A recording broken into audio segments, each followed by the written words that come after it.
porque tu comunidad es nuestra comunidad. Esto es Voces de Hoy. Voces de Hoy. Con Ana Lilia Cortes. Cortés.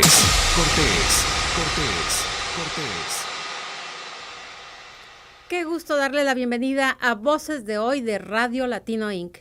Soy Ana Lilia Cortes y me complace darle la bienvenida también a nuestro productor general Heuri Gastelum, que como siempre nos acompaña en los controles.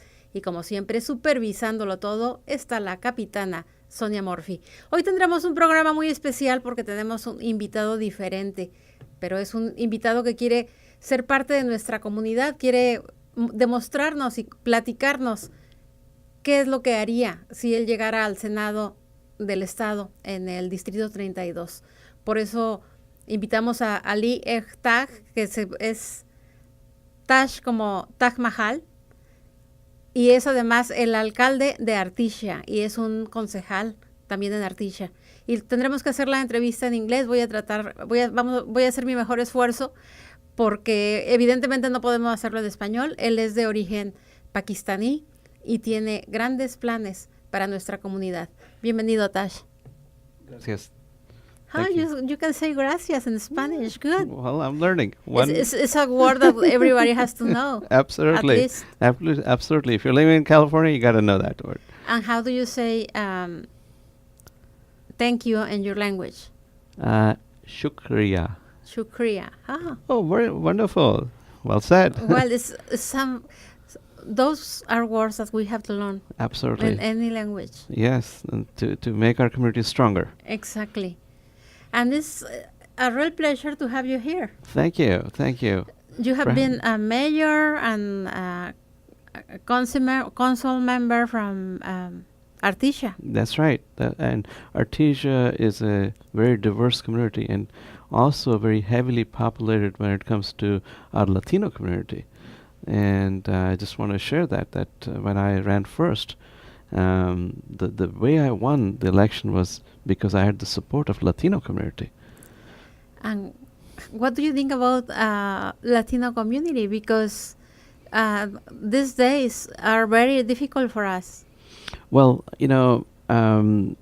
there are so many similarities with Pakistani community and Latino community because we share the same values. We share the same spices. We share the same family system.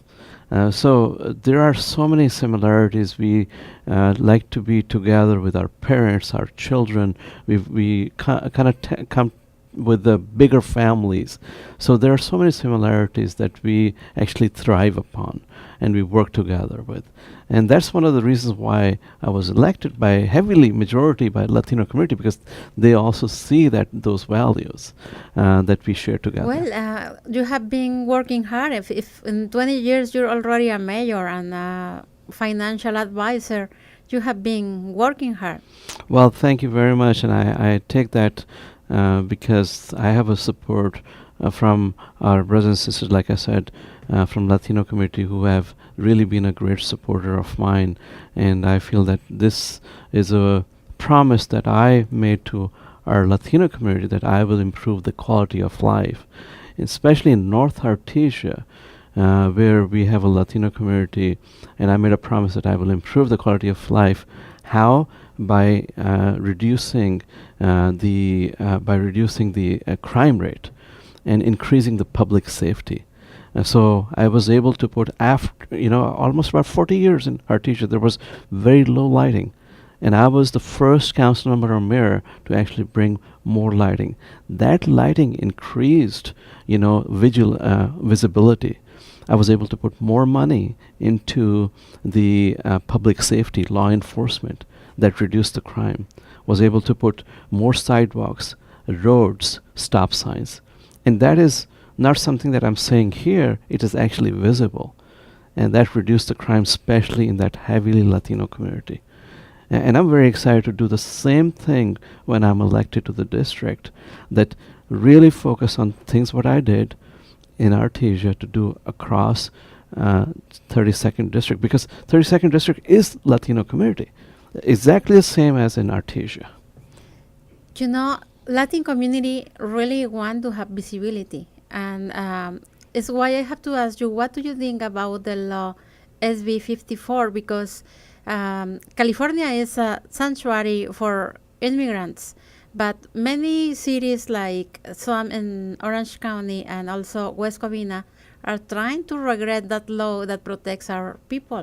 What do you think about it? Well, I'm glad you asked that question because that's a very important question for all of us as immigrants who come here, who work hard like myself, starting from the bottom, and have not broken any law.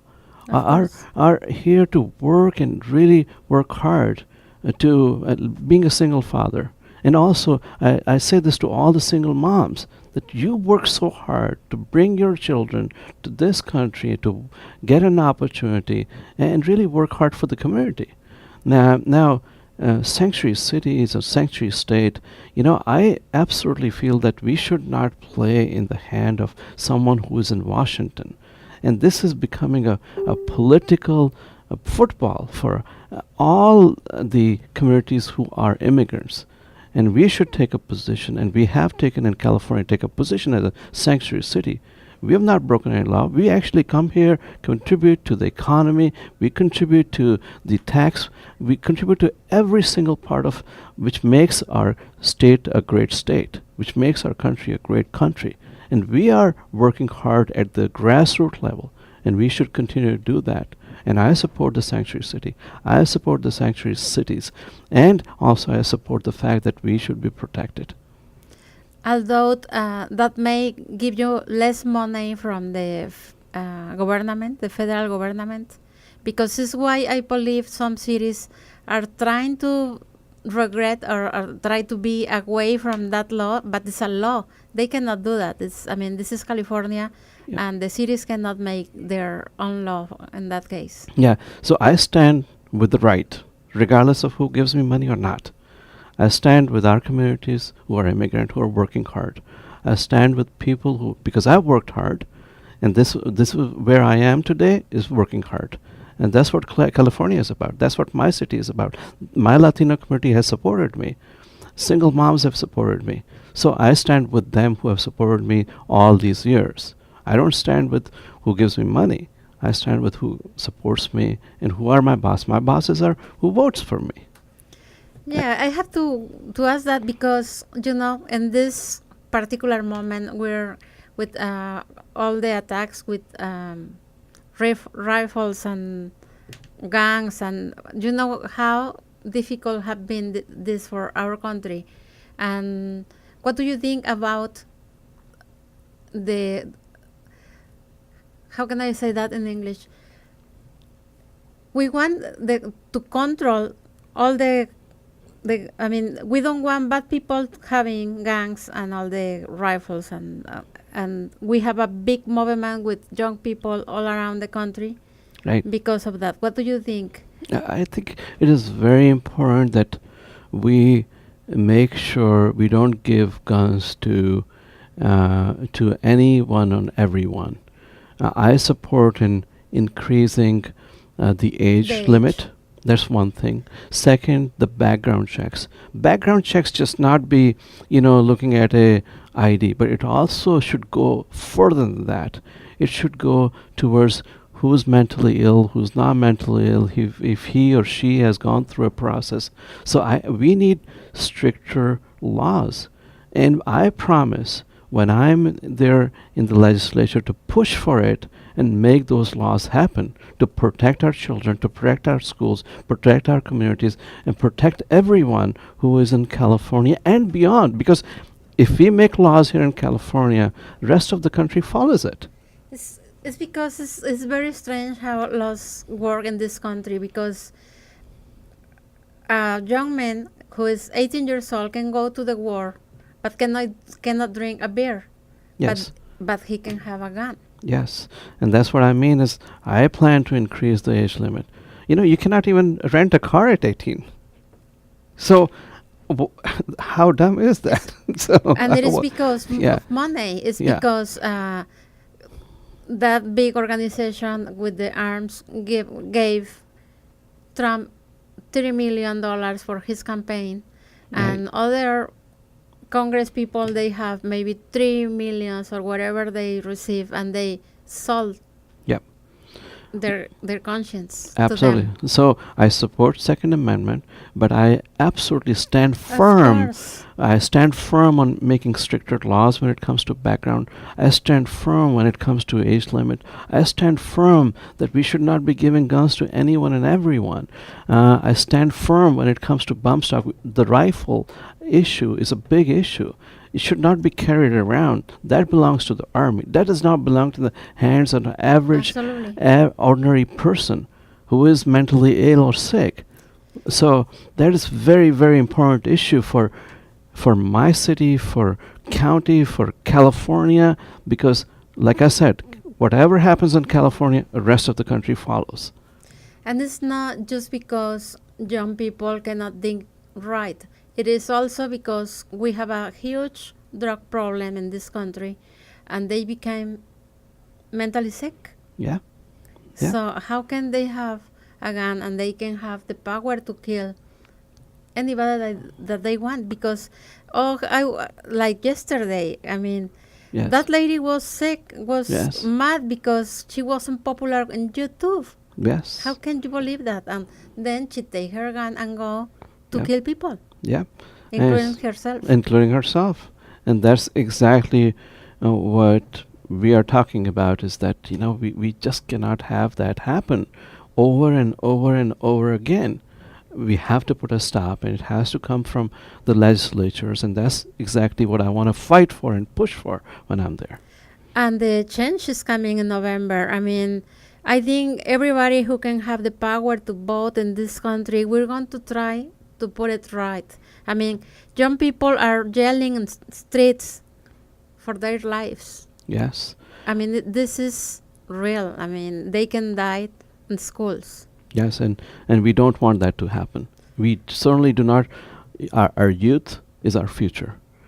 This is our future, and we need to invest into our future. And one of the things that I want to share with you is that I want to make education free at the community college level. That's very important, especially for our working class children and also low-income families. And that is where our community is. We want to make, because that is an investment into our community, into our future, which is making absolutely free the community colleges. And then when they go to higher schools or UC system, they should not be paying for it if they can't afford to. But at least the community colleges should be free, and that's what I'm going to push for when I'm in Sacramento. And I will make sure that happens, because that's not your future, not my future. That's our future together. Of course, if our community is more educated, we want to have a better future for everyone. Absolutely. And one of the things that I've done in Artesia when it comes to education is provide financial education to families. Because I feel our Latino families they struggle when it comes to finances. They struggle when it comes to, making certain decisions when it comes to financial education. So I've made sure that financial education to the families, parents especially, is there. So I've held seminars where financial institutions have come and educated them, and they continuously do that, especially to our Latino communities. So I'm very, very excited to talk about all these issues, which is sanctuary cities, which is guns, which is education for our future, which is youth, and investing into them. And I'll be at the forefront to do that for our community. And I also want to share that is what I want to tell the community, is that you should not vote for me. I will earn your vote. And the way I've done it in Artesia, I've earned the vote. And I'll work twice as hard, and I want to work twice as hard. And it's good for you to say that, because everybody has to earn the vote. In this moment, I mean, I think some things are going to change in the Congress, and not just California, but we're a very democratic state, but in Washington. Yes. When we have to change what is happening there, because nothing is happening. Exactly. Nothing's happening in Congress. And I firmly believe that California, we have 40 senators in California, and we sent 55 Congress members from California. So look at the dynamics. We are much more powerful when it comes to, we're the 6th largest economy of the world, California. And we can make that change happen. And we are making that change happen. And that is what I'm really passionate, excited about that. And I want our people and I want myself to understand how a man from Pakistan came to the United States. What motivated, how can I say that? I always have a problems to pronounce some words, but why did you come here? What was happening in your country?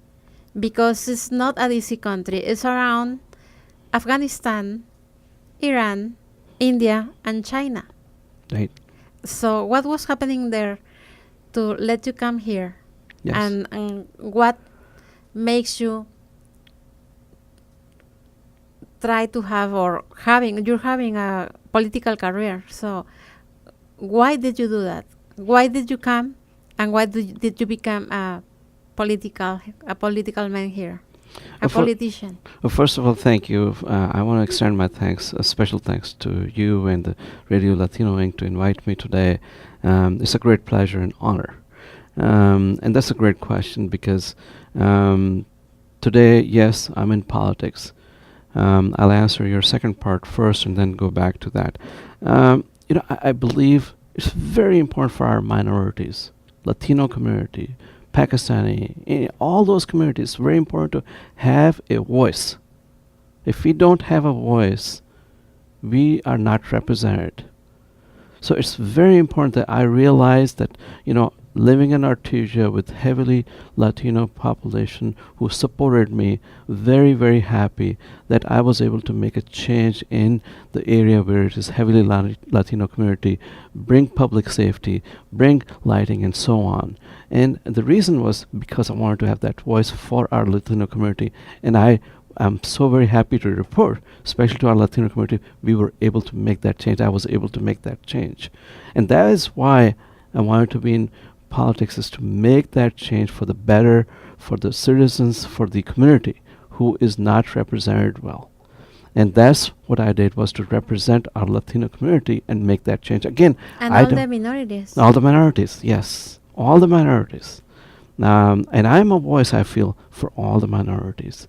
And that is why I felt that it was important to have that. And what I say, changing especially that Latino community area is actually documented. It is there, it's public information, and people can see those numbers that crime has gone down, lighting has improved, roads are better in that area. Why I came? Because, in Pakistan, of course, it's a very tough country. And my family had lived in the US, but I really migrated because to have a better life, to have a place where we can all, choose to live the way we want to and support a narrative which is a living a better life and also helping the communities better here in the United States of America. It was very difficult, but yet at the same time, it is not easy. Life is not easy. Life is always, there are challenges everywhere.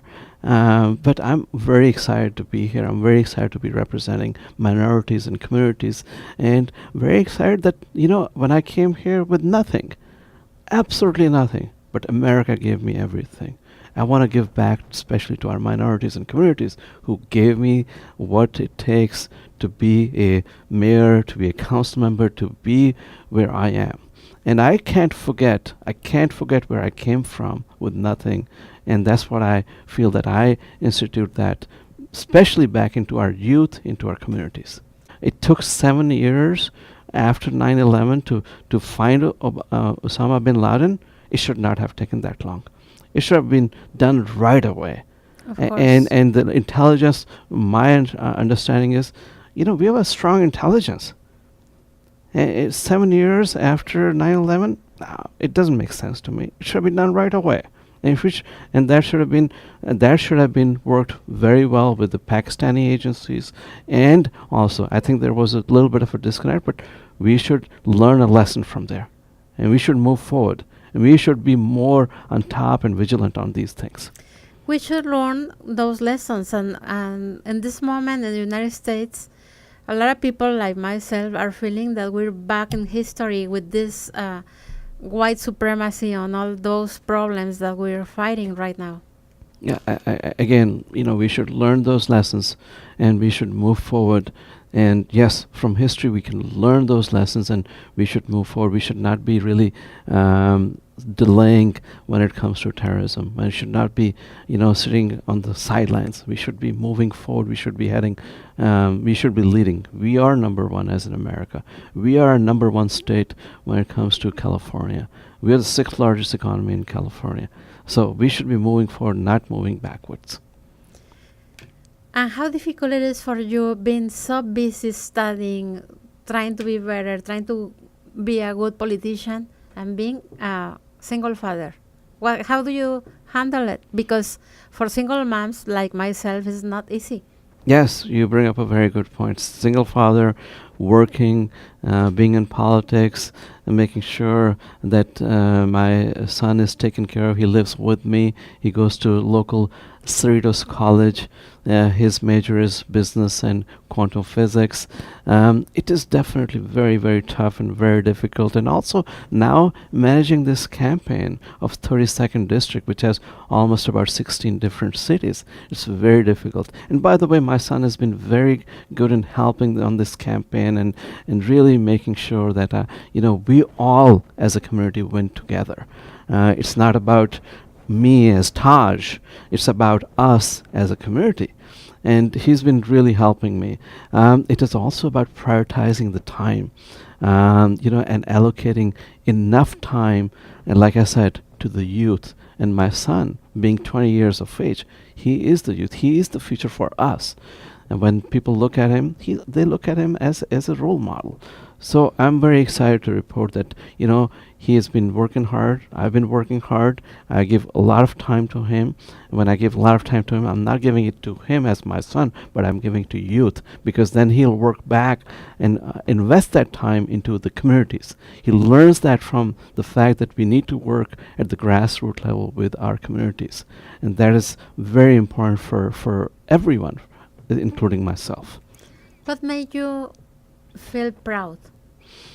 Makes me feel proud is that the fact that he's been working really hard with the communities. He's been actually doing a lot of campaign with me, but more so the fact that he's been working towards his goals, and he's been getting good scores and good scores and grades at the college, and I'm very happy to report that he's been getting A's. So that makes me feel proud. And he's just not a good student, but he's also a good human being. He's able to go out and talk to community members and do just good stuff for the church, for other things. And it's very difficult for you to become a candidate and being everywhere before the elections. How do you handle it, and how did you find what you want to do for communities? So again, yes, it is difficult to be everywhere and working with the communities together. How do I do it? I manage a very good calendar, prioritize my time, and more so, I put forefront few things which are important to me and to my campaign. To me, it is really working for the community, to everyone who's a minority and representation. I take time to go to all the events which are for minorities and for Latino community. I make sure I'm there, I'm present, and I represent. And when I'm present, I represent. I listen to the concerns, I answer those concerns, and make sure I go back and take action. It is important not just to listen to the concerns, but also implement and take action. One can, or a politician can listen and let it go from the other ear, but also taking action is an important aspect of the thing. So I make sure I am there to listen to the concern and also take action.